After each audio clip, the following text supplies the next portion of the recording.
स्वागत है आपका हमारे YouTube चैनल प्रो एजुकेशन पे। आज के इस वीडियो में हम लोग बाल केंद्रित शिक्षा एवं प्रगतिशील शिक्षा की अवधारणा के बारे में पढ़ेंगे। तो आइए देर न करते हुए हम अपने टॉपिक की शुरुआत करते हैं। इसके अंतर्गत हमारा पहला टॉपिक है बाल केंद्रित शिक्षा।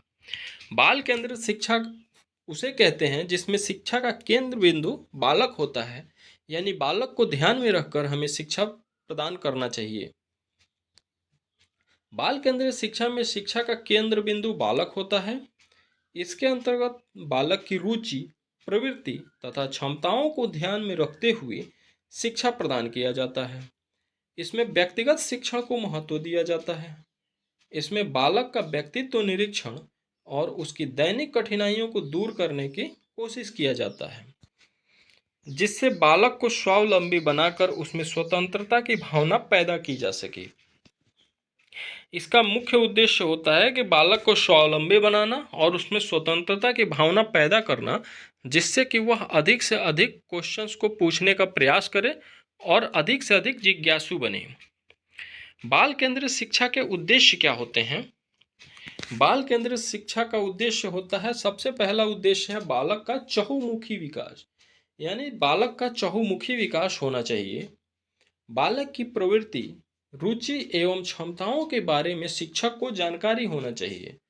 यदि बालक के बारे में एक शिक्षक को जानकारी नहीं होगा तो वह उसे बेहतर शिक्षा नहीं प्रदान कर सकता, इसलिए उसके बारे में बेहतर जानकारी होना चाहिए। शिक्षक हर एक विद्यार्थी की विशेषताओं पर ध्यान दे और उसके लिए प्रबंध करे। शिक्षक हर एक विद्यार्थी की विशेषताओं पर ध्यान दे और उसके लिए प्रबंध करे।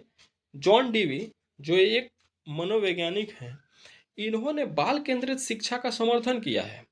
इन्होंने लैब विद्यालय का निर्माण करवाया, जो प्रगतिशील शिक्षा का उदाहरण है, प्रगतिशील विद्यालय का उदाहरण है।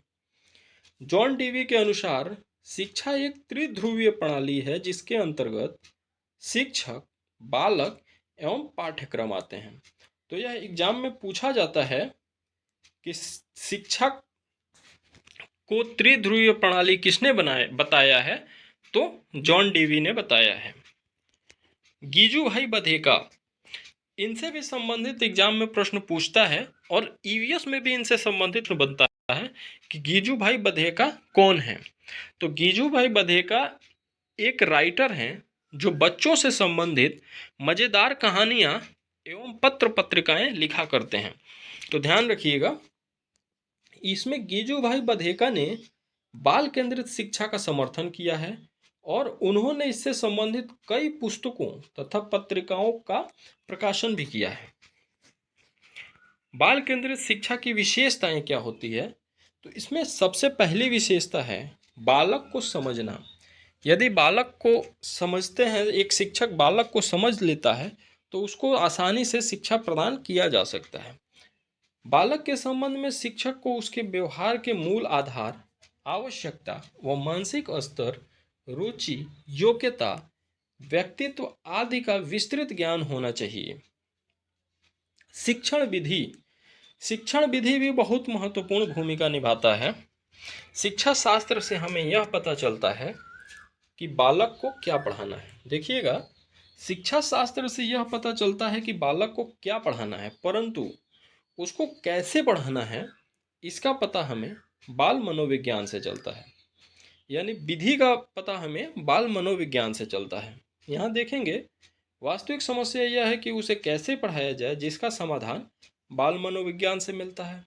बाल केंद्रित शिक्षा में शिक्षण विधि को प्रयोग में लाते समय बाल मनोविज्ञान को ही आधार बनाया जाता है।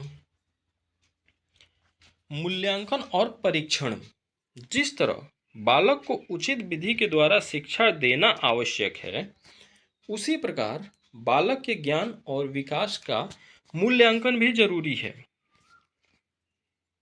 मूल्यांकन से प्रत्येक विद्यार्थी की उन्नति एवं यहाँ पे अवनति होगा, तो उन्नति एवं अवनति का पता चलता है, जिसके आधार पर प्रत्येक बालक को उसकी आवश्यकता अनुसार शिक्षा प्रदान किया जा सकता है। यानी आप कह सकते हैं कि जो भी मूल्यांकन किया जाता है उसका मेन उद्देश्य यही होता है कि प्रत्येक बालक के विषय में जानकारी प्राप्त कर सके और उसके अनुसार उसकी जो भी आवश्यकताएं हैं उसके अनुसार उस बालक को शिक्षा प्रदान किया जा सके, जिससे कि वह बेहतर से बेहतर शिक्षा ग्रहण कर सके और सीख सके। पाठ्यक्रम का स्वरूप कैसा होना चाहिए? बाल केंद्रित शिक्षा के अंतर्गत पाठ्यक्रम का स्वरूप निम्न प्रकार से हो सकता है। पाठ्यक्रम लचीला होना चाहिए। पाठ्यक्रम लचीला होना चाहिए। पाठ्यक्रम वातावरण के अनुसार होना चाहिए, यानी जिस वातावरण में बालक रह रहा है उसी वातावरण के अनुसार पाठ्यक्रम होगा तो वह चीज़ों को आसानी से एब्जॉर्ब कर पाएगा, आसानी से सीख पाएगा। पाठ्यक्रम जीवनोपयोगी होना चाहिए। पाठ्यक्रम विज्ञान पर आधारित होना चाहिए। अब पाठ्यक्रम छात्रों की रुचि के अनुसार होना चाहिए। जिस विषय में छात्र रुचि रखते हैं उस विषय से संबंधित यदि पाठ्यक्रम होगा तो बालक आसानी से उसको एब्जॉर्ब कर पाएगा, उसे सीख पाएगा। पाठ्यक्रम बालकों के मानसिक स्तर के अनुसार होना चाहिए। यह बहुत ज़्यादा डिपेंड करता है, क्योंकि यदि मानसिक स्तर उसका डाउन है और उसको हायर लेवल का कुछ ज्ञान दिया जाए तो उस बालक को एब्जॉर्ब वो बालक नहीं कर पाएगा, उसे नहीं सीख पाएगा। यानी जो वह उसका मानसिक लेवल है पाठ्यक्रम उसी आधार पर होना चाहिए। पाठ्यक्रम समाज की आवश्यकता के अनुसार होना चाहिए। पाठ्यक्रम राष्ट्रीय भावनाओं को विकसित करने वाला होना चाहिए।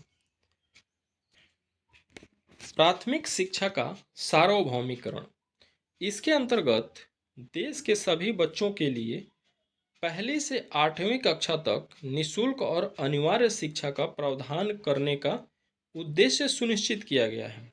यह ध्यान रखिएगा, यह एग्जाम में क्वेश्चन पूछता भी है कि निःशुल्क और अनिवार्य शिक्षा किस क्लास से किस क्लास तक के बच्चों के लिए दिया जाता है। तो यहाँ ध्यान रखेंगे आप, पहली से 8वीं क्लास तक के बच्चों के लिए होता है और यदि एज पूछता है तो 6 से 14 वर्ष के बच्चों के लिए होता है। यह निःशुल्क और अनिवार्य शिक्षा के अंतर्गत आता है, तो इसे जरूर ध्यान रखिएगा और यह बहुत ही पूछा जाने वाला प्रश्न है। इसमें इस बात पर जोर दिया गया है कि इस अनिवार्य शिक्षा के लिए स्कूल बच्चों के घर के समीप हो तथा 14 वर्ष तक बच्चे स्कूल ना छोड़ें। यहाँ सबसे पहली बात यह है कि स्कूल जो है बच्चों के घर के समीप हो, यानी देखा जाए तो प्रत्येक गांव में एक विद्यालय होना आवश्यक है। और जनरली आप लोगों ने देखा भी होगा कि प्रत्येक गांव में एक स्कूल जरूर होता है। और 14 वर्ष तक बच्चे स्कूल ना छोड़ें, यानी अभी जैसे कि मैंने बताया 6 से 14 वर्ष तक के बच्चों के लिए निःशुल्क एवं अनिवार्य शिक्षा की व्यवस्था की गई है। तो उस एज में किसी भी कंडीशन में बच्चे का स्कूल नहीं छूटना चाहिए, इस पर विशेष जोर दिया जाता है। ऑपरेशन ब्लैक बोर्ड, इसके लिए कई तरह के स्कीम चलाए गए हैं, जिसमें है ऑपरेशन ब्लैक बोर्ड, न्यूनतम शिक्षा स्तर, मध्याह्न भोजन, पोषाहार कार्यक्रम, जिला प्राथमिक शिक्षा कार्यक्रम, सर्व शिक्षा अभियान, कस्तूरबा गांधी बालिका विद्यालय, प्राथमिक शिक्षा कोष इत्यादि प्राथमिक शिक्षा के लिए संबंधित कार्यक्रम है। ये सभी प्राथमिक शिक्षा के लिए संबंधित कार्यक्रम हैं, जिससे कि शिक्षा को प्रोत्साहित किया जा सके और बालकों को बेहतर से बेहतर शिक्षा दिया जा सके। तो आज का हमारा वीडियो यहीं तक समाप्त होता है। ऐसे ही वीडियो देखने के लिए हमारे चैनल पर बने रहिए। वीडियो देखने के लिए आपका बहुत बहुत धन्यवाद। आपका दिन शुभ हो। जय हिंद।